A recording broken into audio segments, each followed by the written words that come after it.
Testing, 1, 2. I believe we are live.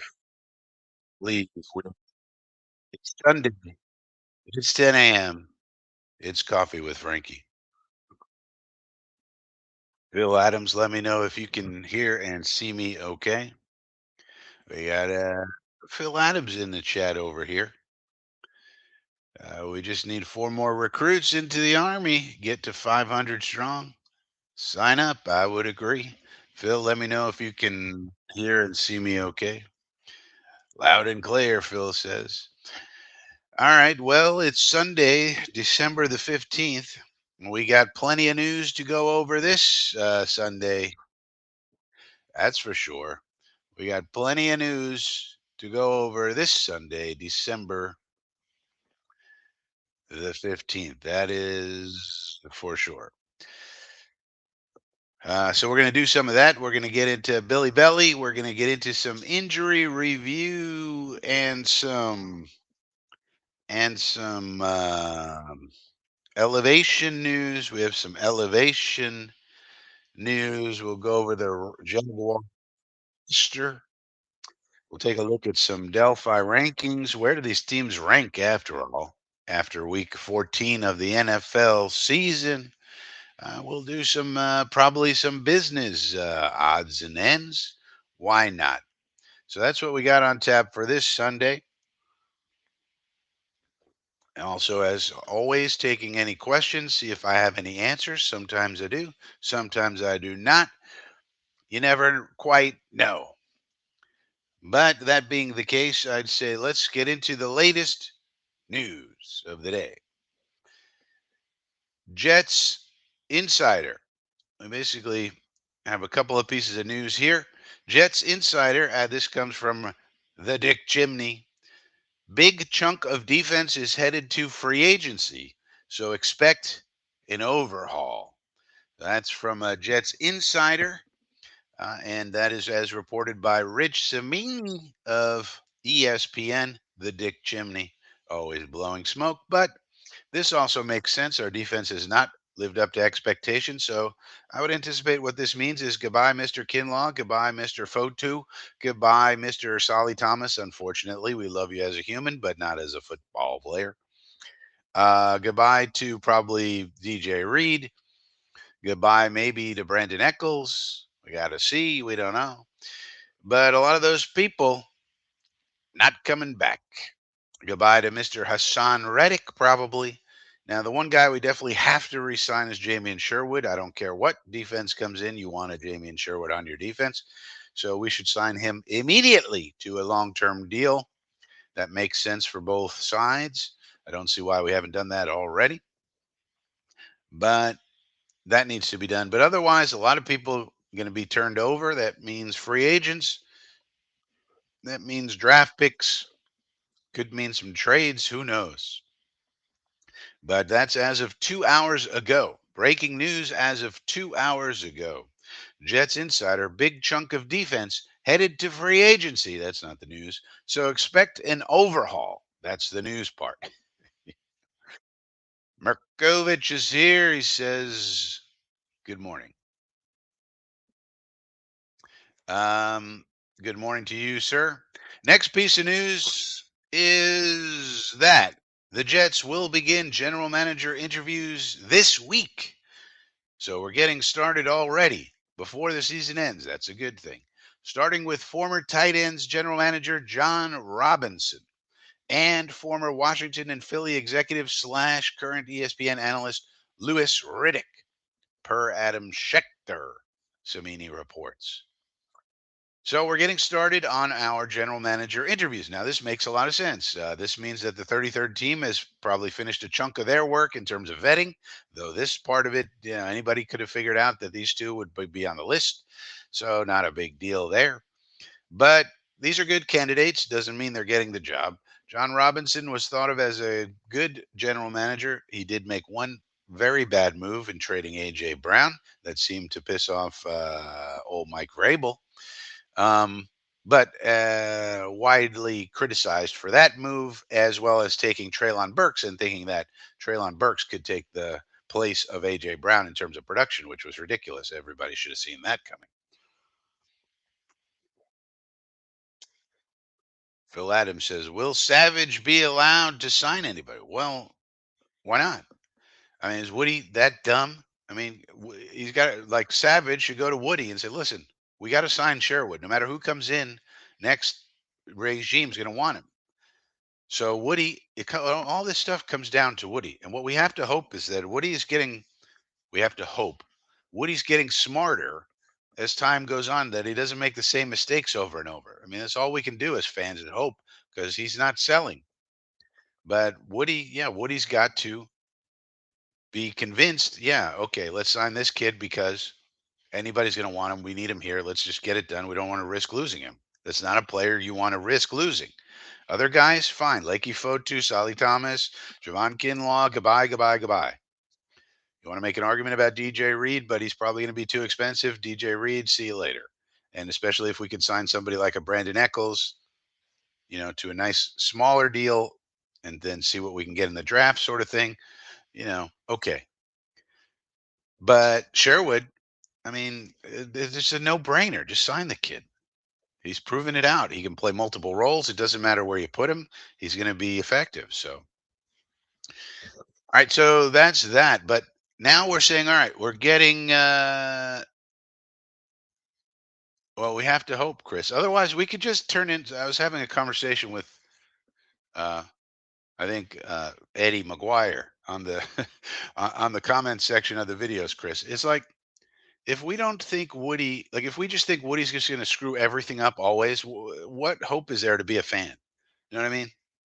Like, we have to hope. Otherwise, it's just, why are we fans? Because Woody's just going to screw everything up. Then what? Then there's no hope for us to ever to win.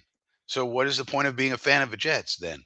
So we have to kind of hope that Woody can learn, freaking learn from your mistakes. It's called. In business, you're supposed to fail, but then you're supposed to learn from your failures and not make the same mistakes over and over again. And if we just have this super negative outlook that Woody's just going to screw up everything anyway, which may be true, I don't know, but if that's our outlook, why are we even rooting for this team? Because he's just going to ruin it anyways. We could have the great. I mean, look what happened this year. We had this great group of individual talents, and they were not put together as a team. So we could assemble the greatest team of all time, but if Woody's going to screw it up, then what's the point of even rooting for the Jets? So I'm going to try to take a little bit more of a positive attitude, at least, because I don't want to. I don't want to just wallow in negativity all the time and say Woody's going to screw this up and that. I mean, he may do that, but boy, oh boy, it gets dark really quickly if all you think, well, Woody's just going to screw everything up because he's the top man. Maybe we think, all right, maybe like for example, this time is he going to let the football people do the football things?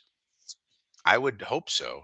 He was doing that with Salah and Douglas until the whole Aaron Rodgers thing. I think the Aaron Rodgers thing really screwed up Woody and the Money Men, and he just started getting impatient because he thought he had like this amazing asset called Aaron Rodgers, who was going to fix everything and get us to the promised land, and that will lead to lots of money, and that'll lead to lots of wins, and it'll fix everything. So I think he got real nervous about that and started meddling more and more, him and the money men.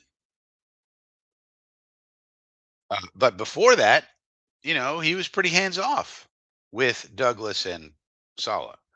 And then I think he got tired of their freaking excuses, which is understandable. I mean, you could see read between the lines. You know that Sala and Douglas were, you know, making excuse after excuse as to why the team couldn't win. You could see it from Woody's point of view. Listen, Joe, I've given you everything you wanted. I gave you a new fitness staff. I gave you a new nutritionist. I gave you expanded the weight room. I gave you everything you wanted. Every player you asked me to, you know, if we had the money to sign with the bonuses and all, I gave it to you. I said yes. I didn't tell you no for anything. Gave you everything you wanted, and the team's not winning. So what's going on? And they had to come up with something in those meetings. And I think Woody just got tired of the excuses, and then did some stupid, a lot of stupid things. But kind of think that's what happened, and I kind of have to hope that Woody's going to learn from that and say, "All right." That's where I got this idea of the Legends Council. Woody could have a lot of dumb ideas, for example, but if he had a Legends Council to go to, three or four guys, he picks up the friggin' phone and does a Zoom call and bounces the ideas off of them before he takes any actions. And they could advise him like a consigliere, right? That would be a way to have a buffer between the dumb idea of Woody and Woody taking dumb actions. But I don't think he's hiring a consigliere. Doesn't seem so, anyways. And by the way, speaking of consiglieres, I just rewatched The Godfather. If you want to see how everything you need to know about life is in the first scene of The Godfather. That is a great movie. Everything you want to know, and the consigliere is in that scene as well, and in that movie, and the consigliere plays a very important role, and he's not even Sicilian. So, this is an aside. Hank G is here. Let's see if I can. Good morning, everyone. Good morning, Hank. Phil says Woody lost confidence. Yeah, that's kind of the way I feel. Because think about it, Phil. When the full rebuild was going on after the Gase disaster, okay, we got Gase the hell out of here. When Saleh came in and Douglas was there, pretty much Woody was hands off. He was like, "All right, you guys do what you got to do. I'll sign off on all the money stuff. No problem." Then I think the Aaron Rodgers situation got things mixed up. I think they lost their minds over it. And then the results weren't happening. And Woody was getting impatient and saying, "What's going on? A, uh, we thought we had a team. What's going on here? Where's the wins? I signed off on everybody. I signed everybody. I gave everybody the money, gave Quinn the money, gave this one and that one money. We signed all these people. Where's the wins?" And the wins didn't come. And so I think he got very, very frustrated. Tony, the GM, is here. He's a big fan of that Drew Allah. Uh, Tony says Sherwood and Eccles. Yeah, exactly. That's my thinking, Tony. Exactly. Sign those two. Everybody else, you want them to leave, fine. But those two, I keep around. That's how I see it. I agree, Tony. More quarterbacks going back into school. I don't know if you saw that this morning, Tony. A couple more quarterbacks they announced going back to school. Illinois kid, someone else, forget at the moment. A couple of kids going back to school, Tony. Tony keeps an eye on the college over there, the college kids coming into the league. And Tony appears. Tony, you appear with Jeremy, right, on Fridays? Is that correct? Let me know in the chat, Tony, in case people want to check out old Jeremy Jets Chaos over there on Fridays. He's got the Friday night crew. Um, So that's what's going on in the news. So we got defense heading to free agency, and we're not going to be re-signed, according to a Jets insider per Rich Samini. So we'll see if that turns out to be correct. And the Jets are starting their GM interviews this week with John Robinson and Louis Riddick. Now, Riddick is also someone I'm familiar with from the Scouting Academy. He's a big schlemiel in the Scouting Academy, which I've gone through, of course. And he provides a lot of lessons and tutelage and what guidance on how to do the scouting. So Lewis Riddick is someone who came up in the scouting profession in the various teams that he was on. He was always on the scouting side, and he did that for a long time. And now he's been in the media since 2013 or 14 or so, for the last 10 years. So people know him from the media, but for a long time, he was in the ranks, the scouting ranks of various teams, Washington, Philadelphia, and so forth. So he's a good candidate. Definitely should be interviewed and see what he brings to the table, Louis Riddick. So these first two, I'd say, are encouraging. They're names that should be on the list, and they are on the list, and we should talk to them and so it makes sense. So that's a good thing. So go Gucci to Crossfader says four more till 500. Yeah, if you're watching this, you're not subscribed, feel free to go ahead and subscribe. We would appreciate it. We would appreciate it. Now, is there any other news of the day? Oh, yeah, here's the news of the day.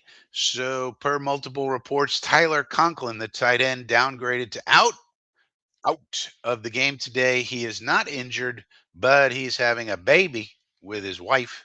Well, the wife is having the baby, but he's with his wife as she gives birth to their first child today. So bad timing, unfortunate for Mr. Conklin in terms of missing the game. Good for his family, of course. And so, congratulations to Mr. and Mrs. Conklin. Hopefully, they have a nice, healthy baby, and he'll be back next week, back to work next week as a brand new father.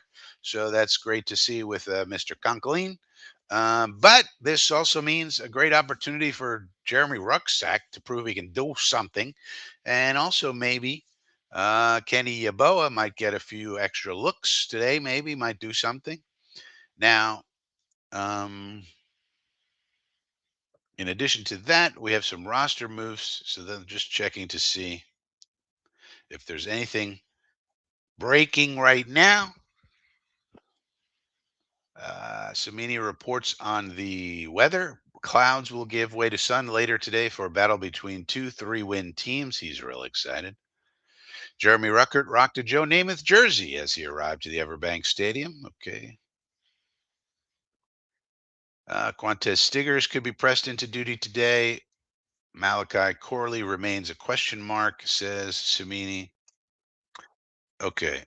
Now, do, do, now let's get into the. So that's basically the Sunday news, but tied to that is the injuries. So let's do a little share screen action. Let's share this. See if this works. So, in case you missed who's out, who's in, who's wherever, uh, Brees Hall, it says, is questionable. People are saying he's going to go.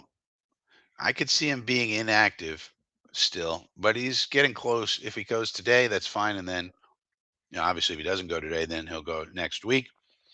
Nwangu is on IR, so he's out. Reddick is in. Vera Tucker is questionable, but should be in, has not been ruled out or downgraded at all. Um, Brandon Eccles is out with a shoulder injury.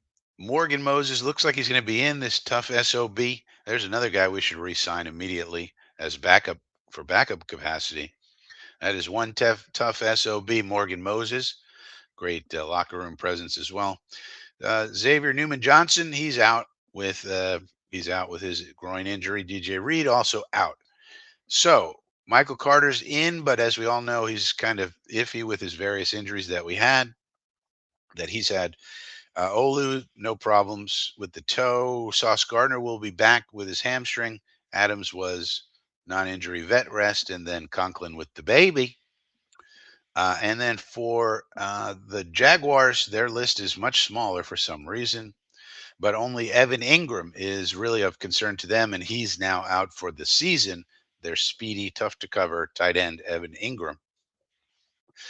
Uh, he's out, but Cleveland, DeGuara, and Scherf are in. Now, Cleveland and Scherf, if they were to be out or if they go out during the game, that's an important thing for them because they're their starting guards. So,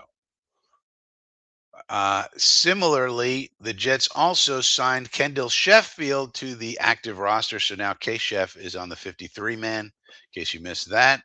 And we've elevated Brandon Smith and Zach Kuntz, old Kuntzer. Um, so those of you who watched the preseason games might have remembered Brandon Smith. He looked really good in the preseason. Doesn't really mean much, but he did look good. In other words, at least he didn't look bad. And he caught everything we threw to him. 6'2". Guy was on the practice squad of the Cowboys last year. Now he's on our practice squad, getting elevated. Probably going to play special teams today. I wouldn't necessarily expect him to see any time with the offense unless there are some injuries or something. probably a special teams elevation because Eccles played special teams. Charles is out on special teams. All these people are special teamers. A lot of them that we lost. And then we have Zach Kuntz. Now, obviously, Kuntz is up because of Conklin being down. But interestingly, we did not bring up Brendan Bates, who we were using early in the season. We're giving Zach Kuntz a try. So Zach Kuntz obviously will be tight end 3 today. He's going to play on special teams as well. But let's see if he comes in. Let's see if we run any 13 personnel. I don't know. We might. And if we do, Kuntz will be on the field. Can he do anything? This is a guy, one of these guys that we picked that had a perfect 10 RAS score coming out of college, but was not a very good football player, but very athletic. So let's see. They brought him up instead of Bates. So that tells me something that maybe they think he's ready, Kuntz, to do something. What that something is, we don't know, but something to keep an eye on. He's number 81. So if you see him in the game, keep your eye on him. Maybe he could do something. He's very tall. He's very athletic. Has a problems with the catching of the football and all that, but or at least has. But again, they brought him up and they kept Brendan Bates, who we were using early in the season, on the P squad. So that tells you they feel comfortable with what Zach Kuntz could do for some reason. Now maybe it's a special teams reason. We'll have to see. But two guys to keep your eye on. Brandon Smith, can he do anything to help out, especially on special teams? Same thing with Kuntz. These are very fringe roster guys that you could sign a futures deal with. At the end of the season, you can see them signing a futures deal, which is basically signing them to the P squad in advance. When the season ends, there's a lot of futures deals that get signed. So, if they're able to contribute in some way, shape, or form, or do something positive, some reason to keep them around, they could get a contract. Similar, same thing with Kendall Sheffield. He's number 27, I think. Yeah, 27. So if he's on the field, keep your eye on him. Can he do something, or is he just going to get burned like everybody else? Stiggers is 37. Quantez Stiggers will also probably get some playing time.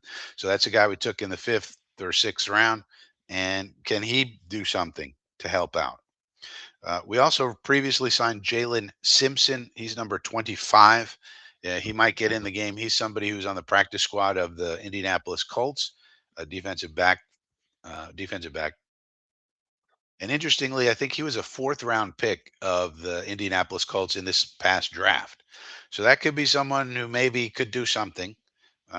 He was, 4th rounder is not like he was a UDFA or something. So number 25, Jalen Simpson, he'll probably be on specials again too. So, keep your eye on him. Does he do something?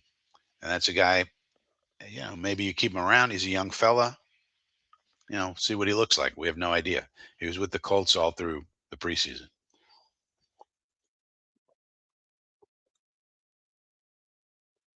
Big Green says, hit that like, everyone. Yeah, please do hit the like, hit the milk thumbs. It really does help the algorithm. And sooner or later, everything's going to be run by the old algorithm. Um, so, yeah, uh, hit the like if you would. I'd appreciate it. Thank you very much. Gucci says, do they not like that Adrian Martinez kid? Well, we don't know, but where would he go, Gucci? They made a decision to stick with Aaron Rodgers. They're not going to bring a third quarterback up that hurts you on special teams. You need all these roster spots. The NFL needs to expand the rosters. I just don't know why they refuse to do it. Costs too much money. Yeah, but that could be an excellent negotiating point with the union when you want something, right? They need to expand the rosters for lots of reasons, but nonetheless, there's only 48 who can play on a Sunday. It's a 53-man roster, but 5 are inactive, which I also hate. They could just have one game IRs and have 53, healthy active people on the roster. So you can't just randomly bring up a third quarterback, Coochie. Like, it doesn't fit on the roster unless you've structured your roster in such a way that you're going to do that all season and there's a reason for it. But he didn't show a tremendous amount in the preseason anyway. Who knows what he's been doing in practice? We have no idea. but it's a roster thing. They're not going to bring a third quarterback up with the situation we currently have. So yeah, it's definitely not. I mean, if and the union should be saying this is a safety issue. You got starting players on special teams that increases their injury risk and just the more wear and tear on your body. So if you had 53 or more, like I would like to see a 60-man roster with all 60 active. Then you could just have special teams just be a subset of the team. Like you would need to pull from offense and defense. You would just have your own special teams people. That's all they did, and you might see more exciting special teams that way for one thing. And then you'd also keep your starters on offense and defense healthier over time. So there's lots of reasons to do it. Yeah, I agree. Well, Travis is on the season-ending IR, so he's not even eligible to play. It's basically a red shirt season for Jordan Travis. So we'll see him next year. Hopefully he looks good, but nobody can count on him for anything. Who knows? It's a big mystery box. All right, so that's what's going on with us for the game day. You might see Kendall Sheffield. You might see more of Quantez Stiggers. You might see more of some of these players that we're calling up, like Zach Kuntz, Brandon Smith. But you may or may not be familiar with the Jacksonville Jaguars, for example. Who's on that team? You might be saying. Well, here they are. On this is a very poor defense by all measures. Now they do have some good players on it.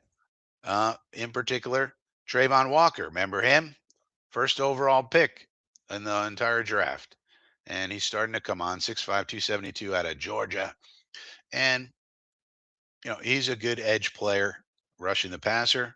He's not as good as you'd hope. 46th ranked by PFF anyway. You would hope he'd be better by now, but he's developing. They always said that.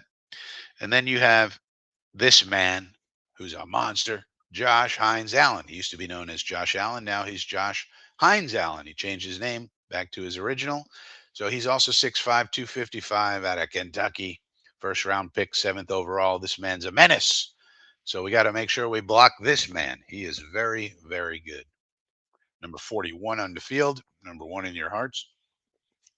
Now they also have a couple of really good linebackers. Devin Lloyd, some people may remember, number 33. He's on this team, first round pick in the 27th overall. He's been improving when he first came into the league. No bueno, but getting steadily better as time goes on. He's now a high quality linebacker, Devin Lloyd. And then you have Aluakon Foyesade, Aluakon. He's a high volume tackler, 6th round pick. This is a guy who kind of came out of nowhere and became a very high volume tackler that they signed a couple of years ago in free agency. Then you have Vontrell Miller, not too great. And the rest of the squad, not too great at all. You can see nobody has great grades. Their safeties are quite poor. Tyson Campbell's been a little bit of a disappointment, I would say. That's the guy that was taken right in front of us when we took Elijah Moore in that draft. So this band overall, the defense has not been good. I would say we're going to attack it in the middle of the field. You can see their defensive tackles are not very good. And so I think with the run game and the passing game, we might be attacking it in the middle of the field. The safeties aren't good. The middle linebackers not good. The defensive tackles aren't good. They're good on the edges here of the front, but so you might see, for example, I would do some 12 personnel that we throw out of in order to help on these two monsters, Hines Allen and Walker, to make sure we have a tackle on both sides to either chip or help or stay in and block, um, because that's really the one way they can really attack you. Now, on offense, what do they got going on? Also, not too great. Now you see here, Little and Cleveland are their best offensive linemen. Mitch Morse, formerly of the Buffalo Bills, has slipped quite a lot. Brandon Scherf also has slipped quite a lot from what he used to be. Right here, he used to be one of the best guards in the league. Now he's getting older and not performing as well. Van Lannen, I'm not too familiar with, but he doesn't have a high grade and doesn't have a lot of snaps, so he might be filling in here. So not a great offensive line. And you noticed Cleveland and Scherf were on their injury report. That's why I said if those two go out, they're going to have problems. But they are playing, so there's that. Now, their one big wide receiver is over here that they just took in the draft, Brian Thomas Jr. So I would anticipate we're going to double team or clamp down on BTJ over here because their other receivers, Duvernay, Washington, are not very good. So we're almost certainly going to pay a lot of attention to Brian Thomas Jr. We need to double him, triple him, whatever, take him out of the game. This man cannot hurt us, BTJ, because look at their other weapons. I've never even heard of this person. Strange. Who is this? Brenton Strange? Never heard of him. I don't know. Maybe Jeremy's heard of him. Second round pick. I don't know. Out of Penn State, Brenton Strange. Who the hell's that? Uh, Similarly, Etienne, who we all know of Travis Etienne, of course, but he has not been playing well up to his normal standards this year. So I don't know what's going on with the Mr. Etienne this year. Obviously, he was a first round pick, did very well his first 2 years. This year, not so bueno. And of course, their trigger man is Mac Jones. Now, what really happened with Mac Jones, I don't know. But you see, the first year he was a Pro Bowler. He had an 80 grade. He went to the Pro Bowl, took the New England Patriots to the playoffs, and everybody, all the Patriot fans were happy. They thought they'd found their quarterback. They were good to go. And then he fell off a cliff. 67.5, 52. And we all know he just actually, these are the grades, but he actually did fall off a cliff. It kind of follows this. And now he's throwing all sorts of interceptions and doing things that he was not doing as a rookie. So very strange situation in terms of Mac Jones. Poor coaching in New England, probably you could say. Um, and now he's a backup. So Jeremy says, I don't know him. You mean you've never heard of Brenton Strange, Jeremy? He was a second round pick. Brenton Strange. Well, so but he's got a decent grade. I mean, he's been playing well according to the grades, but who knows? Never heard of him. Not exactly a big threat. Of course, he'll probably catch 3 touchdowns today, but who knows? So anyway, but just looking at the team, the guy you have to game plan for is Brian Thomas Jr. That's the guy. And of course, the running game, Etienne's a good running back. We all know that. And Jones, when we last saw Mac Jones, he was basically a check down artist. If you notice, when that first year in New England, we all watched him, saying, "All right, what's this kid going to be?" And he was a check down Charlie, and that was fine, and they were winning with it. And you thought, all right, well, he's a check down Charlie as a rookie. They're winning. They're using the running game, the defense. All right, that makes sense. They'll just, uh, slowly slow feed him along, and he'll sort of like what they did with Tom Brady. Tom Brady was kind of that way early in his career. Then you just give him more and more as he goes on, and you let him develop that way. And that's what you thought was going to happen with Mac Jones. Well, that's not what happened with Mac Jones. So kind of strange, to be honest. Um, so that's what's going on with the game. Todd's here. Yeah, the tech part. So what happened, Todd? So I had some technical difficulties yesterday. I think what happened, Todd, I think I figured it out. The update, a Windows update. So if anybody's getting a notice for a big, huge Windows update, I would say don't install it because I installed that update and then everything went crazy. And I couldn't figure out what was going on for a long time. Then I uninstalled the update and now it seems to be fine. This computer I'm on now, Todd, is the regular computer, the muscular one that I'm supposed to be using. Yesterday I was trying out the backup, which is behind me, which is not as doesn't have not as souped up as they say, because this is the one that I installed the update on, and at the time I didn't know it was going to screw things up. So far so good, Todd. I think that's what it was. Seems to be. So everything seems to be working okay. Cross your fingers. Hope it stays that way. But so far, so good. As you can see, I'm showing a screen, Todd. We couldn't even do that, Todd, yesterday. Remember? I couldn't even show a second screen. So you can see I'm doing that now. So it's doing okay. So Jeremy says Jones ran out of macaroni. Yeah, we called him Macaroni Jones because he had a noodle arm.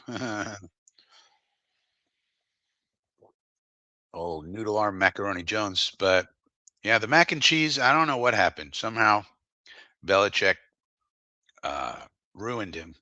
Speaking of which, we also got some news, and I put out a video on this that not too many people watch called Billy Belly and the Gut Man. But we also got some news this week. Bill Belichick reportedly made unthinkable call to the Jets about the head coaching vacancy. Now, for 25 or so years, 25 or so years, we've been told something about Bill Belichick.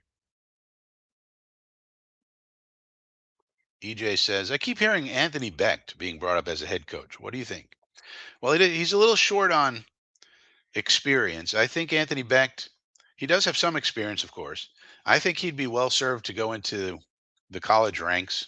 Now, he was a candidate for the West Virginia job. He didn't get it, and it went to Rich Rodriguez, if you saw that news, EJ. Rich Rodriguez is a West Virginia legend, and he's going back home, similar to what happened at UCF over here where I work at UCF, there's big news. The University of Central Florida went back and hired Scott Frost, who's a UCF legend because he was the head coach when the team went 13-0 and was co-national champions, quote unquote.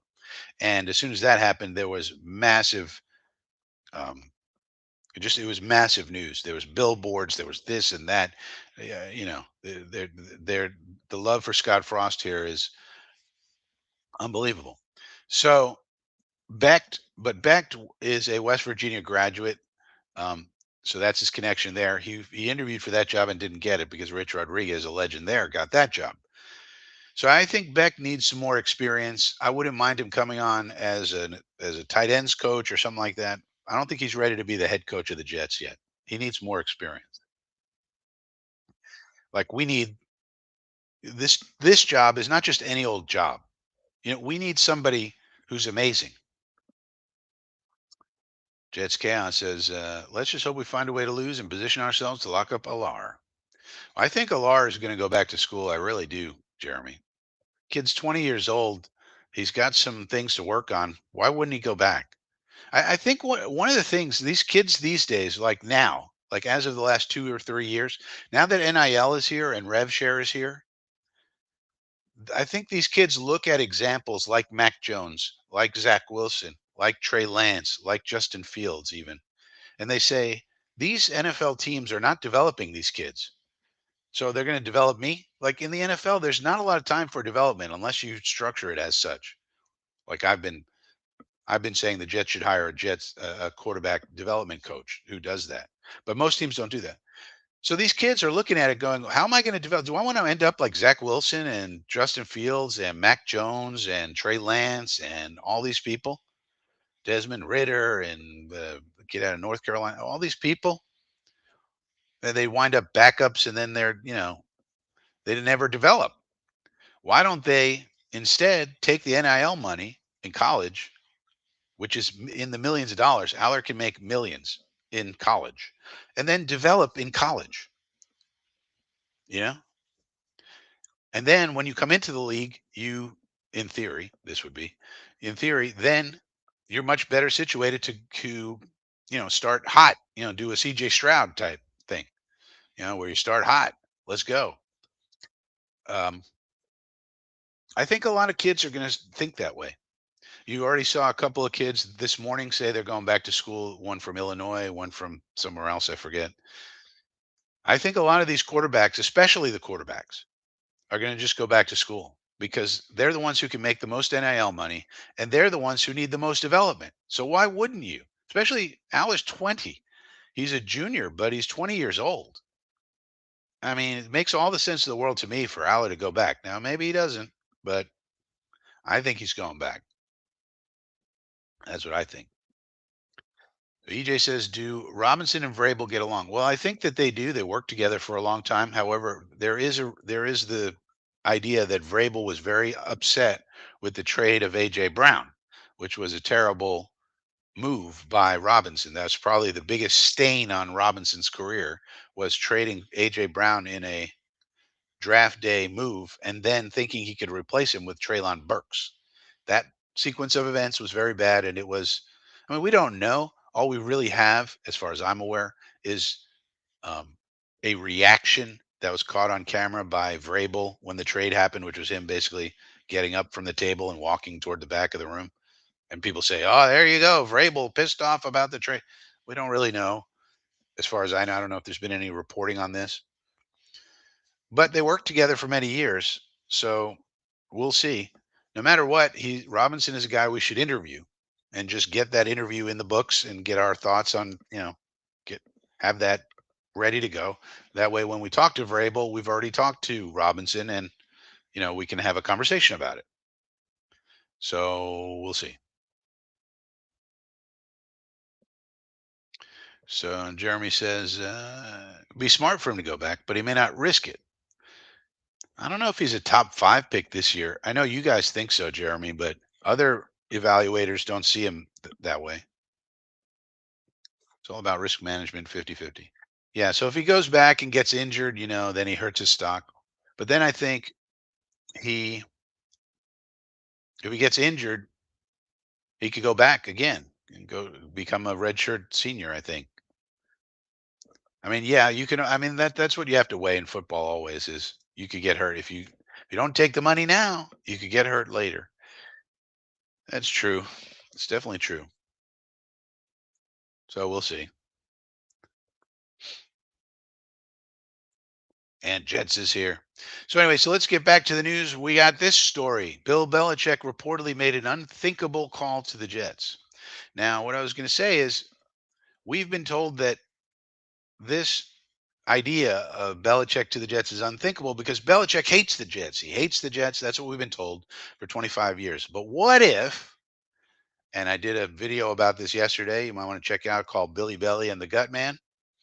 What if he actually doesn't hate the Jets per se, but he really, really hated Steve Gutman, who was our president at that time? Because after all, according to this, it says here, according to CBS Sports' Jonathan Jones, Belichick himself called the team to gauge interest. No, so not somebody in his camp. He himself called the team. And who would he be calling, by the way? Who do you think Belichick is calling? Phil Savage? Jaime? Laura? Ray Agnew Jr.? No, he's probably calling Woody. So you think if Belichick really, really, really, really, really hated Woody Jojo, then you think he's calling him up on the phone? Um, maybe he doesn't hate Woody Jojo. Maybe he just because in that video I did, I show an article from 2004 where Belichick lays it out about Steve Gutman and says basically, I've never seen a man who talk more and win less than Steve Gutman. So he was basically saying, look, if you're going to talk big, then you got to win games, which is true. That's just a fact. And the Jets weren't winning enough games. Now, um, Belichick was part of our staff. Belichick was the interim head coach in 97. Then he stepped down to allow Parcells to become the coach and was on Parcells' staff. And we did win games in that era. But that's what he said. So maybe he really, really hated Steve Gutman, who was our president for a long time. I don't really have a memory of Steve Gutman. Maybe you guys in the chat do. Like, do you remember Steve Gutman? I don't. Now, this was my childhood and so forth, so I wasn't paying attention to the front office people that much. But I don't remember Steve Gutman. Maybe Green Bean can tell us a story about it on the show today when we're watching the game. But because he's the Jet historian, I'm not. Uh, but maybe that was the case. And now that he's gone, and maybe all these years he's been putting these things out about Woody as kind of like an excuse or like a cover for his real hatred of Gutman. Because why is he gonna call up if he hates Woody? Why is he gonna call him up and say, "Hey, man, like gauging interest in got any interest in old Billy Belly for your head coaching job there, Woody?" Yeah. and he was told the team was just getting their search started. So we didn't even tell him no. We just said, "Yeah, we're getting started." And then the UNC job came up and he took it.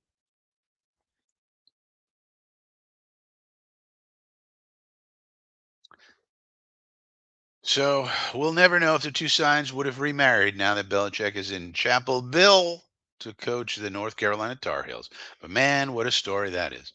So talked about a lot of this on that video from yesterday. Check it out. But one thing I did want to talk about too, just mention Bill Belichick is 72 years old and he's also dating this lady. So just to twist the knife in a little bit, Belichick is also dating a 24-year-old named Jordan Humphreys, Jordan Hudson. Can you imagine? He's 72. He's dating a 24-year-old hottie.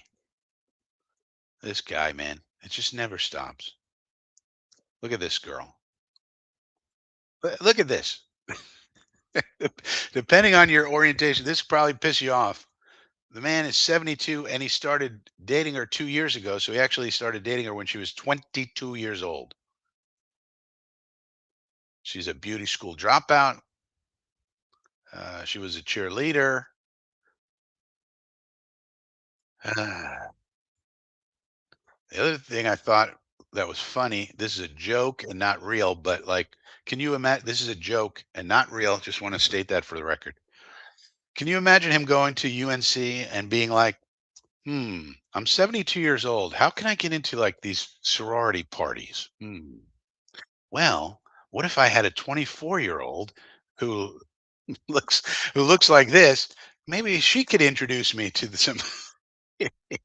Just a joke. So anyway, look at these people. I mean, jeez. All right, so that's Billy Belly. So that's basically the news. Now, I wanted to also cover something else.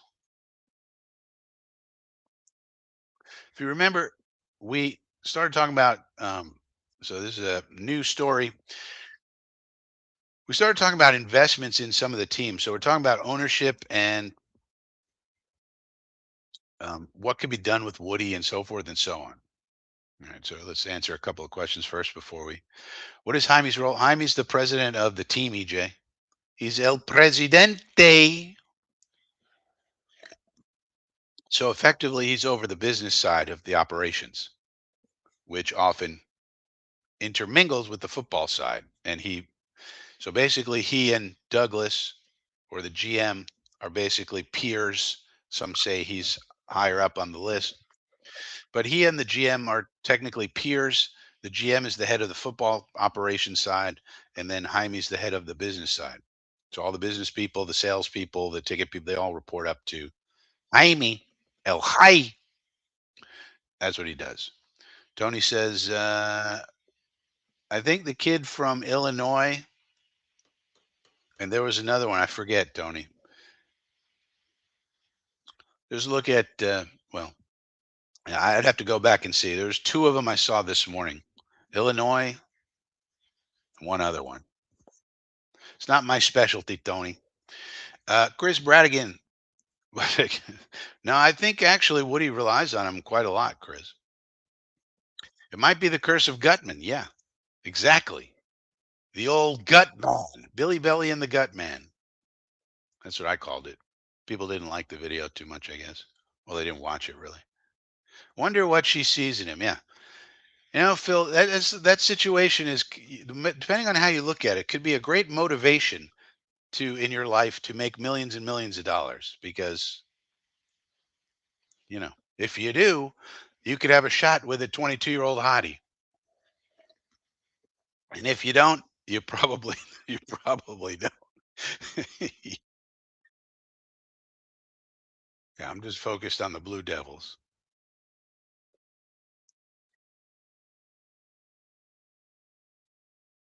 Yeah. So, okay. Now, so the Buffalo Bills and Miami Dolphins have done something that we have not.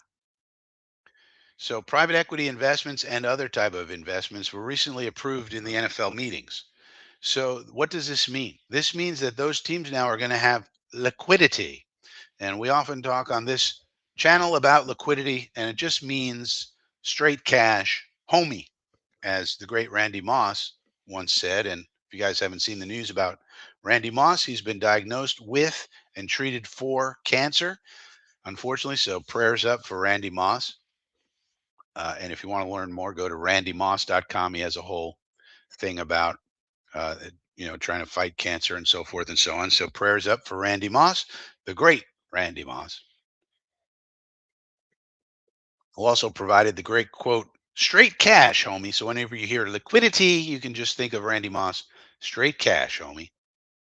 Now, so once these percentages of the team are sold to Arctos partners and Aries management and various individuals, what that means is the owner of the team doesn't give up any control. He just gets straight cash. He gets money in the bank. Now, the the why is that important? Well, if Woody would do the same, you can then use that straight cash, homie, to pay coaches, for example. All these coaches that we want, the top of the line coaches that we want and need for this friggin' team, you need to pay them. And I say you need to pay them top dollar. You want the top people, you have to pay them top dollar. That's just business. It's not personal, just business. Um, so this is a way to get that liquidity. Also, it helps to have the liquidity for player contracts. You're going to extend Jamie Sherwood, you're going to extend Brandon Eccles, whoever else you want to sign. You need to structure the contract in a way that they get a straight cash homie payment called a signing bonus up front, and you need to have that money in the bank.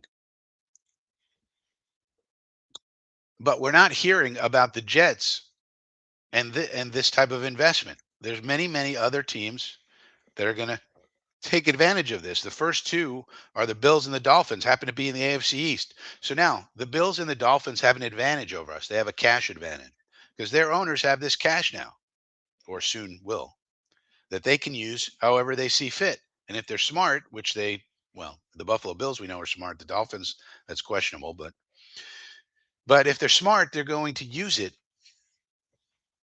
on player contracts and coaches and other things, maybe stadium enhancements and so forth. So this is something to keep an eye on the business side, and this is where Jaime comes in. So we had a question about Jaime. What does Jaime do? Why isn't Jaime advising? This is right in Jaime's ballpark, Jaime El High. Why isn't Jaime, for example, advising Woody that this is something he should pursue? Now maybe he is, and Woody's like, we're not doing that. But Jaime should be saying, looking at this and going, look, man, there's two teams in our friggin' division who are taking advantage of these new rules, and they're getting an advantage on us. They're getting the drop on us, and the Patriots, I guess. And we have a guy, Curtis Martin, who's part of one of these firms, not one of these two, but he's part of another one called Ludus, which has been approved to do this. So we have a tie-in to one of the PE firms called Curtis Martin, one of the all-time greatest Jets, and we we're not taking advantage of this. And you have to wonder why. Now, maybe Woody just has the cash already. I don't know. But the rumor is that Woody is not exactly flush with cash. He's sort of middle of the road as far as owners of NFL teams are concerned. And so he hasn't been spending lavishly, but he hasn't been extremely frugal either. Like the guy from either the Browns or the Bengals, I forget which one, is known as the most frugal, cheap owners in sports. And Mark Davis is known to be cash poor and so forth and so on. So, yeah, that's what we're talking about. Connor Long is here. Good to see you, Connor. Just giving some advice about who we should take in the draft and who we should hire. Ron Rivera. No, thank you. Um, but yeah, so why aren't we talking about this? To me, this is the most significant thing that's been happening in the league recently that we're not taking advantage of. And I don't understand it. You don't give up any control. The private equity firms are, you know, they're basically they can't do anything. They're highly restricted in what they can do. It's just a long-term investment for them, hoping for a sale, basically, because the value of the teams tend to go up pretty much always. And so you don't lose any control. You get a bunch of liquidity, you get a bunch of cash, and that can help you improve the team, which can then help you get wins, which then helps improve the value of the team. You see? So tell me why we're not doing this. I don't understand. Where's Jaime? If we need Jaime to do something, we don't need Jaime to sit there and say, go get Alan Lazard and go get this former Pat Malik, this guy, and Billy Turner, and this one and that one to make Rodgers comfortable, which I think he did do. What we need him to do is advise Woody about this. This is the thing that needs to be discussed by Jaime. This is in his ballpark. This is the business side of the house, not whether we should sign Billy Turner or Malik Taylor or this one or that one. That's not that's not what you should be doing, Jaime. And also Ira. Ira is kind of like we do have a consigliere. You realize on the Jets, his name is Ira. I forget his last name, but he's our consigliere. We actually have a consigliere. Unfortunately, he's a business side consigliere. Tony says, "What about Klubnik?" Yeah, I haven't gotten a chance to focus on Cade Klubnik. I know he's a prospect. I've seen I've seen him a few times, but I haven't done a deep dive, Tony, on a Cade Klubnik, the Club Nickster. Is he coming out or is he going back? We got to see what's the deadline, Tony, for them deciding that. Then I think I'll focus more in after the deadline for them deciding whether they can enter the draft or not, because a lot of these kids go back nowadays. Yeah, so we'll see. Once we know who's actually coming into the draft, I'll focus more on it, I'd say. But anyway, so I like these business things better anyways. So we got so this is the business side of this. Now, what about the business side of media?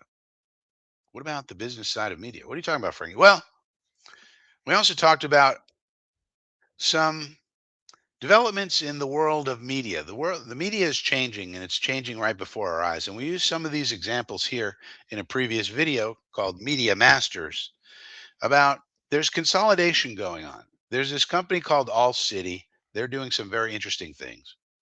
Then you have Badlands and Flight Plan. This is what's his name from the Athletic and Turn on the Jets. So Badlands is sort of consolidating some of these intellectual property things into one.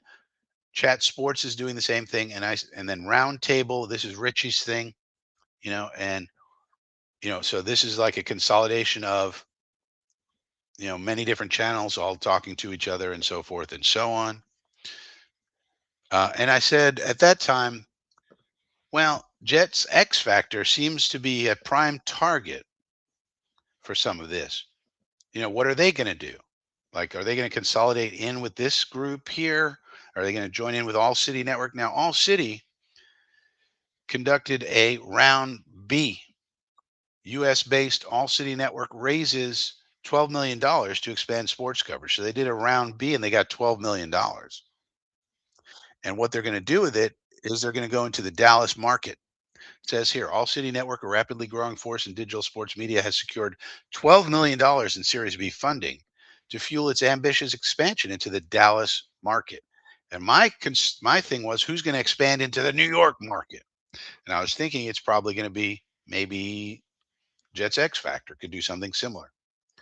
Now they have about 5 of these already, and they have strategic partners. They've got Denver, Chicago, Phoenix, and now Dallas. But you notice New York is missing.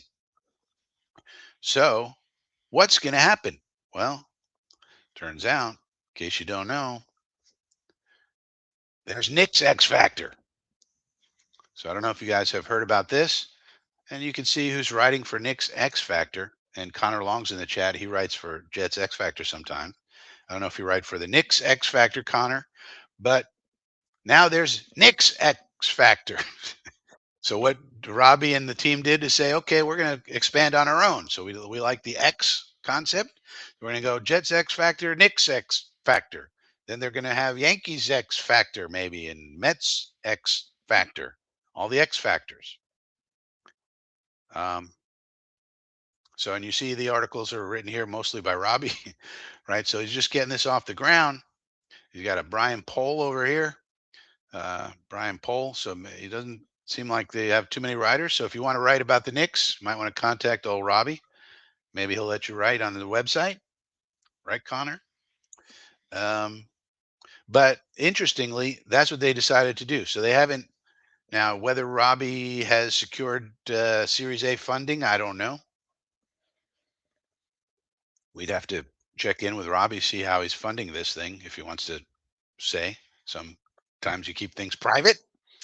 But interestingly, they did not decide to join in with any of these groups over here, and they decided to expand upon their own X factor, call that intellectual property. I guess there's going to be everything X factor. Now, if they were going to do something similar to what these guys are doing, All City, under one banner, All City, what they would do is they would have Sports X Factor or New York Sports Factor, New York Sports X Factor or something. And you'd have the Knicks and the Jets and the Yankees and the Mets and all the teams. That's what these people do. They come into a market and they put all of the sports teams, the soccer, everything under one. So that's why they go market by market. They have Dallas, they have Denver, Chicago, Phoenix. And if you go to the website for one of those, it has all of the sports teams being covered under one umbrella. So right now, Robbie's got it to where this is KnicksXFactor.com. And of course, they have JetsXFactor.com. But as he continues to expand, he may go, we're going to call it New York Sports X Factor.com and have all the Knicks and the Nets and the this one and that one all under one umbrella. But you need money to do that. And that's why you go to venture capital and you say, we're going to raise a round. So this is their Series B. So that means it's their second round of funding. So I don't know if Robbie's doing that or not. We don't know. But for some reason, this company is putting it out there that that's what they're doing. Sometimes you want to do it in a public way to let people know, hey, we got funding. So that way people understand, hey, we got some resources going on here. We're going to grow. And sometimes you want to do it privately because you don't want people to know that. So all right, so that's the news. We got some media news, we got some business news, and we got some, of course, Jet news. Regular old on the field Jet news. Let's see if there's anything late breaking. Sauce Gardner arrives. Three. All right, so it doesn't seem to be any late breaking news that I can see here. All right, so let's do Q&A. Any Q's? I might have some A's. Talking about Vrabel. Yeah, let's see if Vrabel wants to come in here. Obviously, Vrabel's the number one target. Now, the other thing we should root for is for these other teams not to fire their coaches. Let's hope that Mike McCarthy stays on in Dallas. Let's hope, Gerard Mayo, and all indications are that he's staying, but let's hope they don't fire Gerard Mayo. Let's hope all these teams that are kind of iffy stick with their coaches. That'll help us get Vrabel if there's less positions available, right? Jeremy says Ben Johnson. Yeah, Ben Johnson.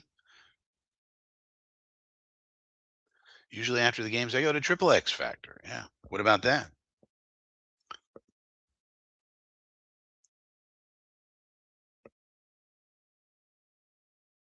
Imagine if Vrabel had a better quarterback. Yeah, exactly. And then when his offense, then he stopped contending when his offensive line, broke down basically. Phil says, how close is Vrabel to shady Tom Brady? That's another one we got to keep an eye on. Let's hope the Raiders hold on to Antonio Pierce. I'm hoping they don't fire Pierce because remember, Mark Davis is very cash poor. He's known as the most cash poor owner in the NFL. So does he really want to pay Pierce for another year? I think he's got another year left on his contract, and then another coach like Vrabel. And Vrabel, don't forget, Vrabel's going to be a top end salary for a head coach. He's not taking 5 million. The range for head coaches is like 5 million for a first timer, and then if you're established, Sean Payton makes 18, so it's basically 5 to 20. So Vrabel will probably get less than you know Payton. So, but he's going to get 10, 11, 12, something like that. So does he want to? Does Mark Davis really want to pay, and can he pay Pierce, who probably got the minimum, and then Vrabel, who probably is going to demand a 5, 6 year contract at least 10. So that's 50 million. So does he really want to do that? Now, Vrabel and Brady obviously are friends. I don't know if they're close or not. I think the fact that Vrabel put out into the media that, he's willing to talk to the Jets ahead of because he knew there would be speculation about him and Belichick, and he basically got ahead of that and said, "No, I'll talk to the Jets.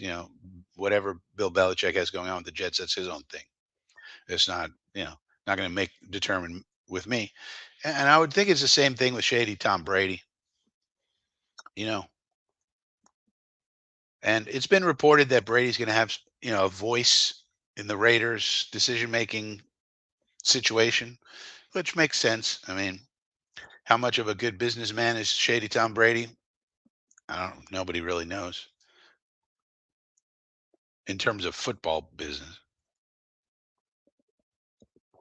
Just because you're a great quarterback doesn't mean. But then again, he's got a lot of contacts. He knows. He has certain knowledge. So we'll have to see. But I don't think Vrabel's just going to go to the Raiders because Brady says so. I mean, think about the Raiders. They have no quarterback, none, and the roster's pretty depleted. And now Max Crosby's out. So Max Crosby, remember. So one thing I wanted to keep an eye on this year with Max Crosby is he had a minor procedure in the offseason last year that kept him from doing his normal workouts. This is a man who's like a unbelievable stamina, plays all the snaps. He's just an unbelievable player, right? But one thing I wanted to keep an eye on with Max Crosby was like, all right, he had this procedure last year, last offseason. It didn't keep him out anytime, but it did prevent him from doing his normal offseason workout. So I thought, okay, I'm going to watch Max Crosby and see if he has a reduced snap count this year. And he did not actually.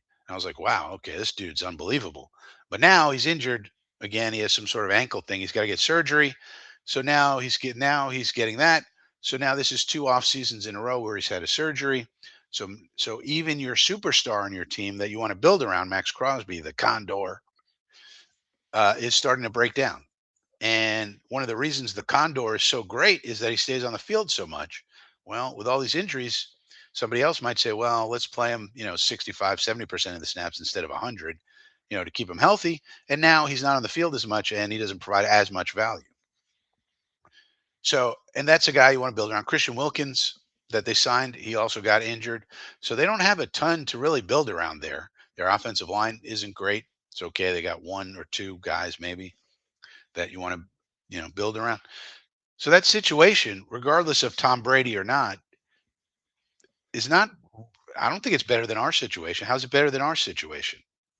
We got, we got a bridge quarterback or two, depending how you look at Rodgers. You could have, we have either one or two bridges.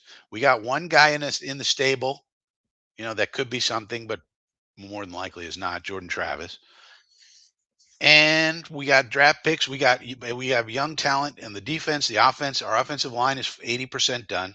All we need is a right tackle, and if we resign Morgan Moses, we have a contingency plan there. And then you just draft a youngster, too, in addition. And the offensive line is done. We got bridge quarterbacks. We got a young quarterback who is a mystery, but we have him.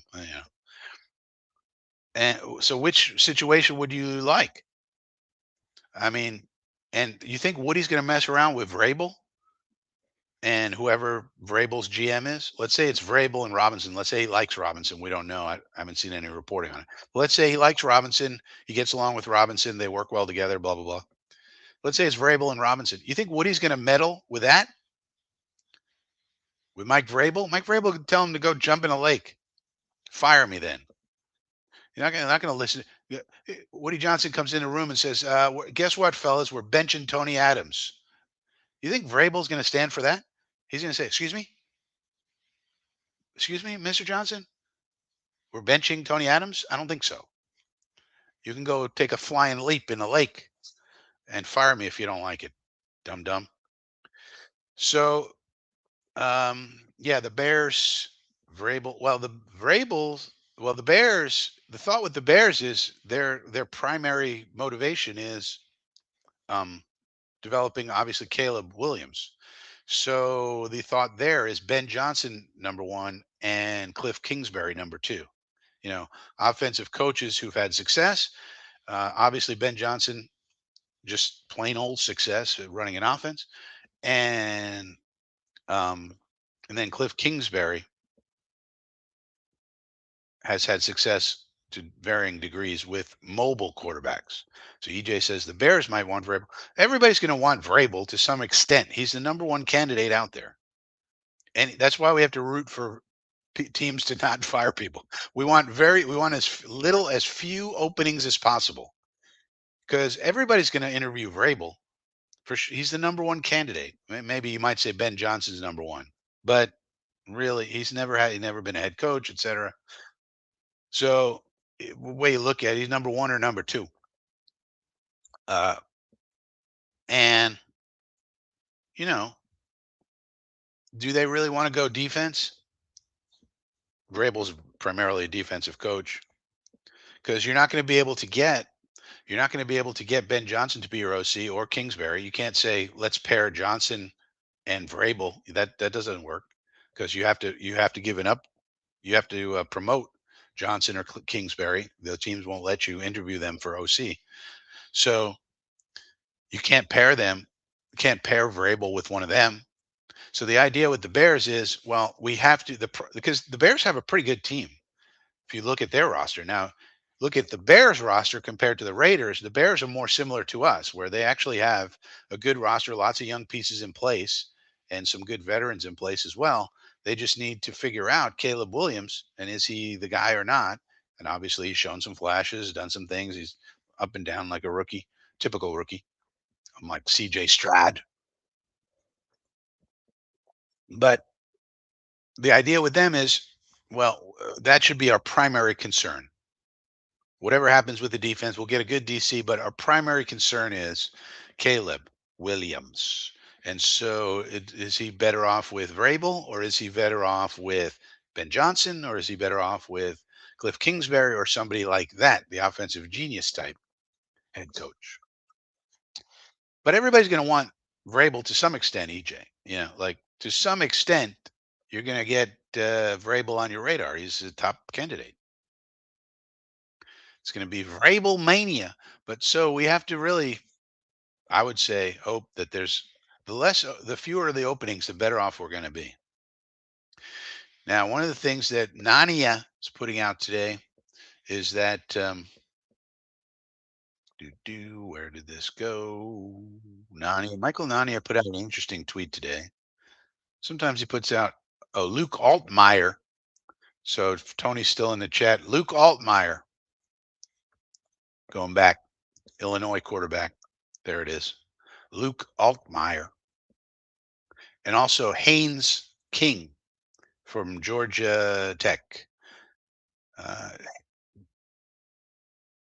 Georgia Tech quarterback Haynes King will be back on the flats in 2025 for his redshirt senior season. So Haynes King, those are the two. Tony, if Tony's still out there. Haynes King and Luke Altmaier going back to school.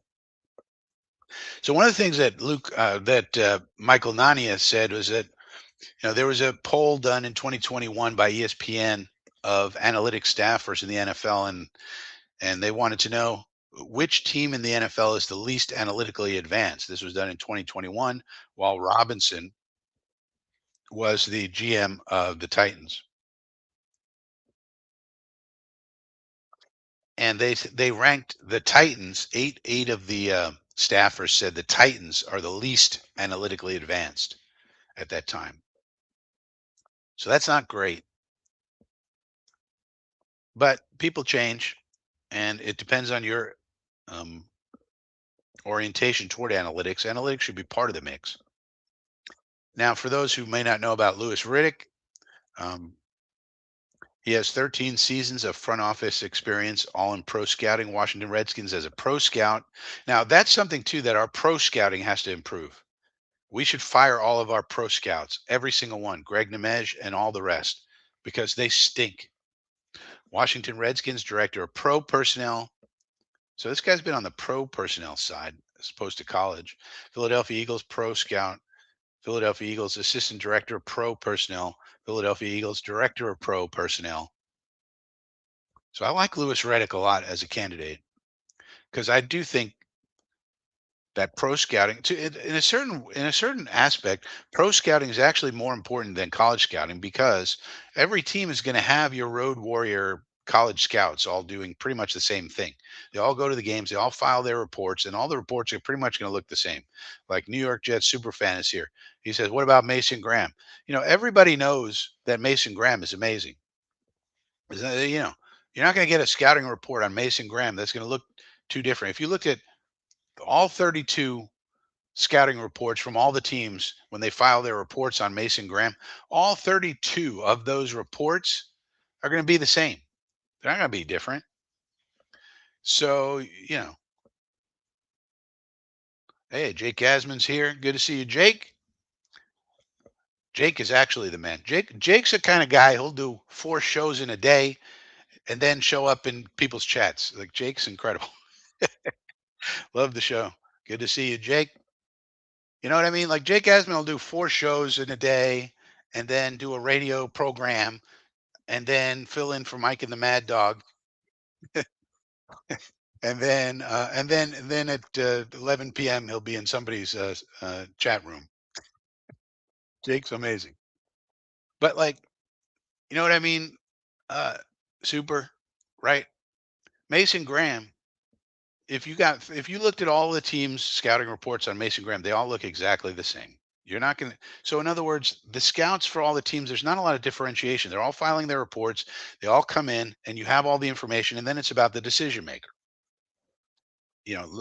Sorting through all the information and figuring out, how to prioritize the players. So, in a lot of ways, the place you can make a difference is in the pro scouting. In other words, the scouts who look at the other teams in the NFL and their teams and who could we get? Who could we pick off of a practice squad who can make a contribution? Who can we get at the edge of a roster? Who can we make a trade for?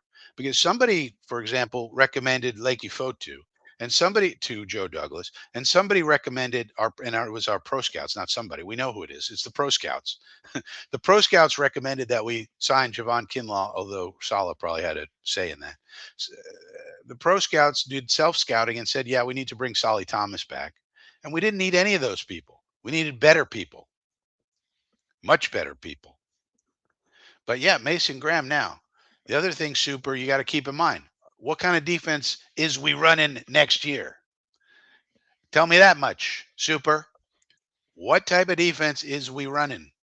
What do we got going on, Super? Well, we don't know because we don't know who the coaches are, right? So the first thing we have to determine is what's going on with this coaching staff. That's why I brought up the cash money. That's why I bring that up because we need Woody to spend on the coaches and get the best we can. And if we get somebody in here as the defensive coordinator who wants to run a 3-4, Mason Graham becomes less appealing. Although he can still play in a 3-4, but becomes less appealing, but still appealing. And we'd have to determine what to do with Quinnen in that situation. So if Super says 3-4, okay, can Quinnen play the nose? Well, then we all got to go back and watch Alabama film. Did he ever play the nose at Alabama? We got to go watch and see what he can do. Maybe he can play the nose. All right, then we'd be lucky. So we'll see.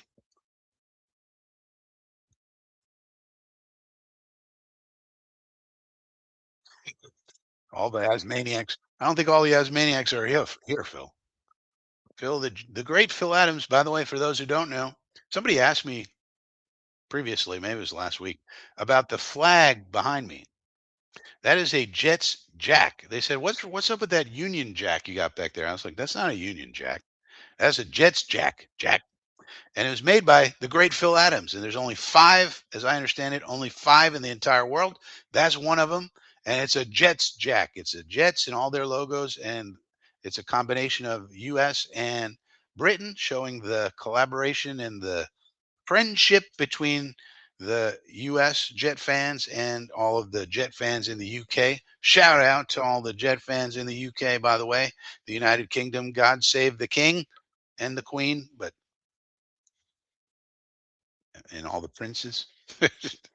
So yeah. So anyways, so what I'm getting at with Lewis Reddick is, I think he becomes a stronger candidate when you look at his resume because he has a pro scouting background. He's going to understand the importance of that, and that way you don't make mistakes, as many mistakes in free agency, mistakes in trades, mistakes in picking guys up from the practice squad, and so forth. And we've had some success with that, but we've had a lot of misses. A lot of misses. So I'm so it's 11:22. We're gonna hang on here till 11:30 so we can see the inactives. Very curious about that.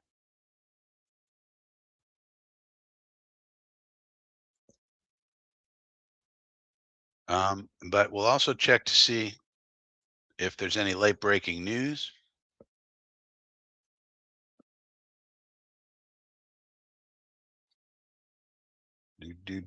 Just checking the old Twitter machine here, seeing if anybody's breaking any news.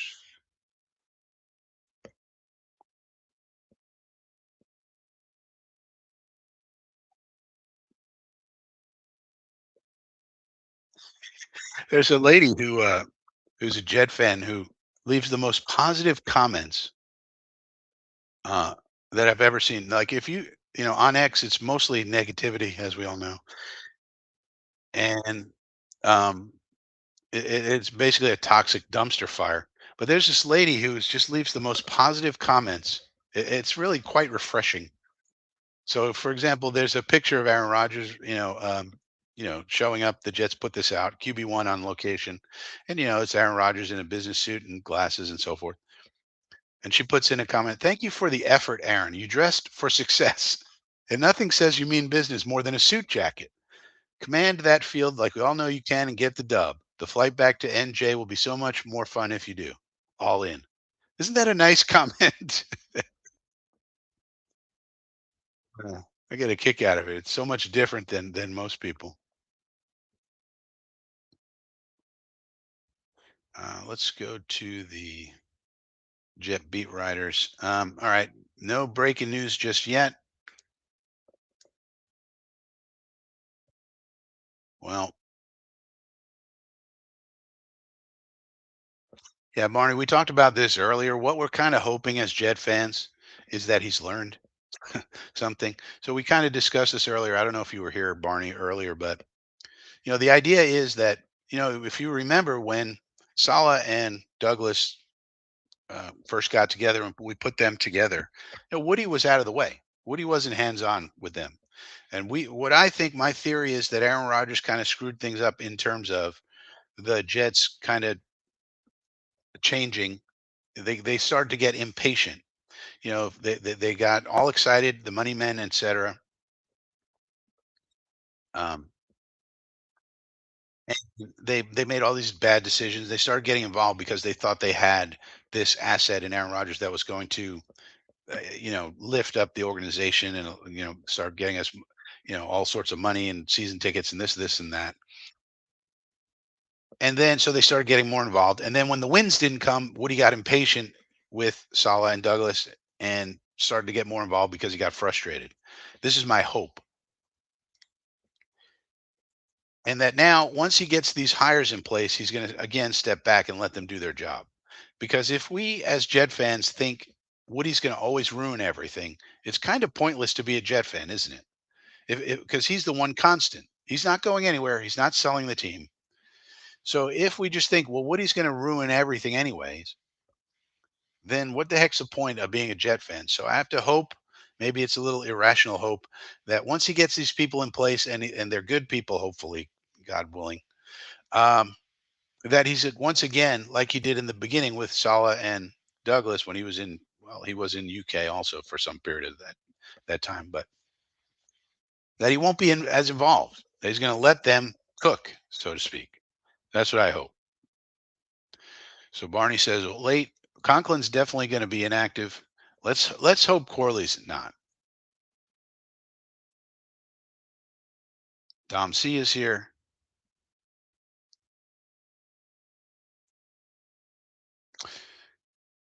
Oh, well, that's interesting. So then we would just need to get a nose tackle, huh, Dom? Now that would be interesting. Well, yeah, the question is, so you have a $25 million lineman who's eating blocks, right? So this is what Dom means when he says, what is that the most useful allocation of resources? So you basically would have a high draft pick, a first round pick, and a $25 million player eating blocks in a 3-4, which is basically what you do in a 3-4. Because so people, I should do a video about this, I guess. But so people understand the main difference between a 3-4 and a 4-3. A 4-3 is an attack one gap defense where your defensive linemen are the stars of the show. In a 3-4, the stars of your show are the linebackers. You have four of them on the field in base, and your defensive linemen are there to two gap, which means they just hold up the offensive linemen basically when they're getting blocked, and they peek into the backfield and decide which way they want to go.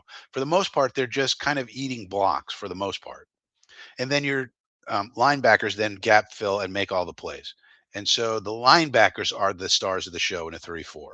So do you want to, what Dom is saying, do you want to spend a first round pick and a $25 million player and have them eating blocks while your linebackers are the superstars of the show? And the answer to that is probably not. So although they could do it technique wise, is it the smartest allocation of resources if we go to that type of defense? And the answer to that is probably not. Salami says, yeah, subscribe to the channel if you're new, for sure.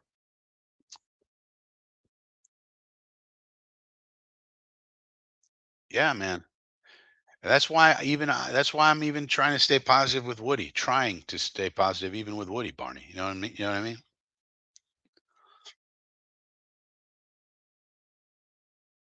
Yeah, we'd have to get a nose in that. So super, yeah, we'd have to, what Dom's saying is that, yeah, yeah, this is exactly right, super. Yeah. What Dom is saying is that Quinnen would play on the right and Mason would play on the left, and we'd need a nose tackle. So we would just need to find a nose tackle in free agency or the draft, and then you'd have two five techs. So they could play it technically. It's about allocation of resources, like I was saying.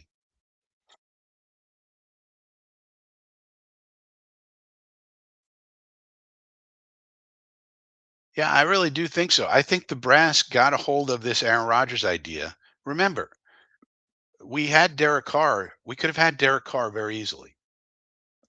And you remember the picture of them going to lunch and telling, and the report came out. We told Derek Carr he could be a Hall of Famer if he signs here. All of that. I think Douglas and this will come out in 20 or 30 years. I think Douglas and Sala wanted Carr more than Rodgers because not because he's better, but because of the age risk and the injury risk and the PR risk, and it was just money that we had to pay him. We didn't have to give up any draft picks. It was just easy peasy. Just sign him and that's it. Instead of going through this whole hullabaloo with Gutekunst up there, and having to give them all the draft picks that we had to give them, we didn't have to do any of that. We just signed Derek Carr for money, and I think they thought that was good enough. But then I think they got overruled by the money people who said, "Well, look, Rodgers is a bigger name. He's going to get us the primetime games. He's going to help us sell tickets, and also, isn't he a great quarterback? Yes. So what's the problem?" And I think they overruled and said, "We go get Rodgers." And we said, "All right." And Douglas went through the whole thing. And I think once that idea got a hold of them, they said, "This is so great from business, and it should be great from football, and we got it. So therefore, we got to do all the things to." You really think Joe Douglas wanted to sign Billy Turner and Malik Taylor and all these people and Randall Cobb? I don't think that was Joe Douglas. I mean, unless you think Joe Douglas lost his mind, which I don't think he did. I think that was the higher ups telling him, sign as many of these people as you can, make Rodgers as comfortable as we can. That's the way to move forward. I think that whole thing screwed up our whole team.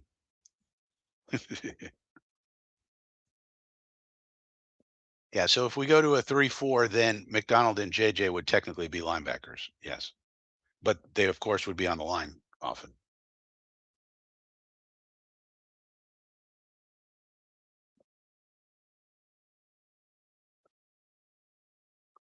So for these two, I think they could do it. Think about so super the way to think about these guys would be look at the Steelers with Alex Highsmith. That's the type, or the Patriots with Matthew Judon. That's the type of backers they would be. Most of the time they're on the line, but they could also spot drop at times. So I think they could do it. And that's the beauty of the 3-4, by the way, is that you can convert it to a 4-3 anytime you want to. You can't do it the other way. All right, just checking for the inactives now. It should be out. They're saying, for God's sake, man. Bad news on the doorstep. I couldn't take one more step. All right, the inactives are out. Scratchy Malachi seems Scratchy Malachi is still scratchy. Inactives for today: wide receiver Malachi Corley, tight end Tyler Conklin, offensive lineman Xavier Newman, edge Braden McGregor, safety Jalen Simpson. That's kind of a surprise. Thought he might play today, but okay. Cornerback DJ Reed and cornerback Brandon Eccles. So no real surprises except for Malachi. I don't know, man. Whatever's going on with Malachi, I would really, if the new coaching staff comes in next year and Malachi, like they find a way to use Malachi and he's really good, I'm gonna be pissed because they wasted all of our friggin' time with this. Freaking hate that. Yeah, he did. There was a time we played a 3-4. Obviously, the famous sack exchange was a 4-3, but there was a time in Klecko's career, I think after that, some point we switched to a 3-4 with Bud Carson or something. I don't know. We'd have to get the historian Green Bean to know. But yes, he did. And in fact, one of the great reasons that Klecko deserves to be in the Hall of Fame, as Gastineau does, but for different reasons. But one of the reasons Klecko deserves to be in the Hall of Fame, and now he is that he was a Pro Bowler at like three different positions along the offensive line. We should have developed the Streveler package. Yeah. Anthony G, Frankie, Barney Miller. Well, I hope this isn't the case. These friggin' coaches need to figure out a way to use Malachi. I mean, you heard Olbrecht you heard Olbrecht this week say Malachi's just not there yet, or something like that. If you hear Olbrecht or one of those type of coaches who are player coaches say Malachi Corley is not there yet, that's about as harsh as they're ever going to be on a player in public. And you heard that this week, and I was like, oh no, because it actually came out of his mouth that Corley's not there yet. And that's about as harsh as a player's coach like that is going to be in public about a player. Usually we're hyping players up and gassing them up. You know what I mean? But in this case, he actually came out and said, we believe Corley's going to make it, but he's just not there yet. So I don't know. Well, we'll find out next year. We'll see what improvements he makes. And I mean, all we can really do now is just hope he improves in the offseason on whatever they want him to improve upon. And then the new coaching staff figures out a way to use him. That's all we can do. I think it's over for this year for Corley. If you can't get in unless there's injuries. If you can't get in this game, what game is he going to get in? So disappointing. All right, so there you go. No other surprises really. I would like to see Braden McGregor maybe get some snaps, but he can't get on the field either. So, all right. Please click the like button on the way out. Also, subscribe to the channel if you're new. Also, I'll see you over on the Green Bean channel at 1 o'clock as we take a look at the game, do our drive charting, so forth and so on. I'll see everybody over there as we keep track, and we'll see what happens. Let's hope our young players play well. At least that's what I'll be looking at. And